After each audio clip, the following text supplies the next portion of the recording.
Sporto klubas Donny Gym Raudondvaryje šalia Kauno duris atvėrė tik praėjusių metų spalį, o šiandien jo įkūrėjas Donatas Radavičius jau džiaugiasi pirmaisiais laimėjimais. Iš 30, plius minus taip klubų Lietuvoje, per Lietuvos čempionato metu mes užėmėm 7 vietą. Ir sakyčiau, tikrai garbingą vietą užėmėm. Ir mūsų trenerė Kristina tapo absoliučia nugalėtoja bikini kategorijoje.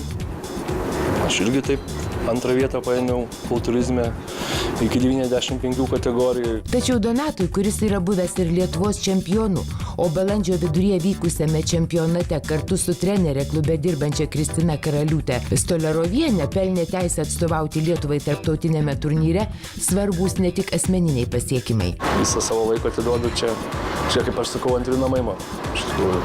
Bet šiaip tai mano visas laikas atiduodamas čia yra klubui ir aš neįskiriu nei savo treniruočių, nes aš tikrai ir treniruočių metu, ir laisvų metu, aš visas klube. Matyti retas, kuris gali tuo pasigirti, iš tikrųjų svajonė. Turėti savo sporto klubą, nei pas kažką sportuoti, o grinai būti savo patalpos. Pačiam ruoštis varžybom, kitus ruošti, kitus mokyti. Iš tikrųjų mes vis tiek atiduodam savo širdį, žinias, kitaip truputėlį negu tie didieji kompleksai. Ir ne tik širdį, santaupas taip pat, tačiau vien jų svajonę įgyvendinti tikrai nebūtų pakakę. Patalpų remontas iš tikrųjų irgi atsistojo tikrai nemažai. Iš tikrųjų dar truputėlį turėjau savo lėšų, kurių galėjau investuoti. Ir labai daug darbo savo įdėjau.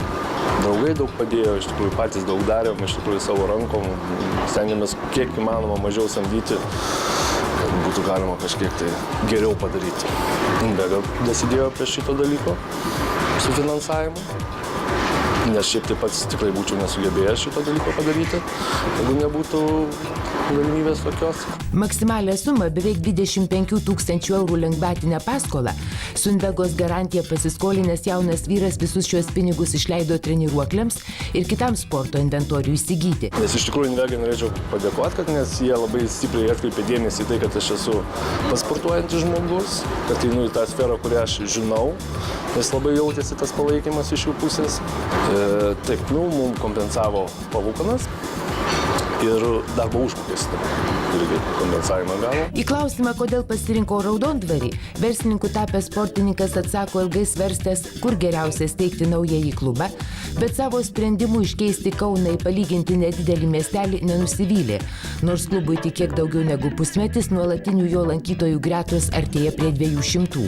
Ir tai tikrai ne vien jaunimas. Yra nuostabi, iš tikrųjų, seniūnė Raudondvario, kuri labai daug prisidėjo prie klubo atidarimo, tikrai daug įtakojo ir garantavo, kad žmonės tikrai nori eiti čia sportuoti, bet tas jau toks jaunimas biškį, kaip aš sakau, pagyvenęs, tai tikrai nudžiugino mane.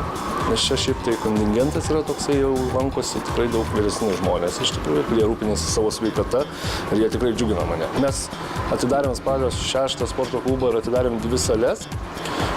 Per šitą laikotarpį iki dabar iš tikrųjų mes jau įsirengėm dar vieną salę. Šiai dienai jinai dar neveikia, bet jau jinai yra pilnai įrengta, grupinių užsiėmimų salė. Nes žmonės irgi iš tikrųjų pageidauja, tikrai nori ir mes ją tikrai paleisim, ant dienų iš tikrųjų turėtų paleisti.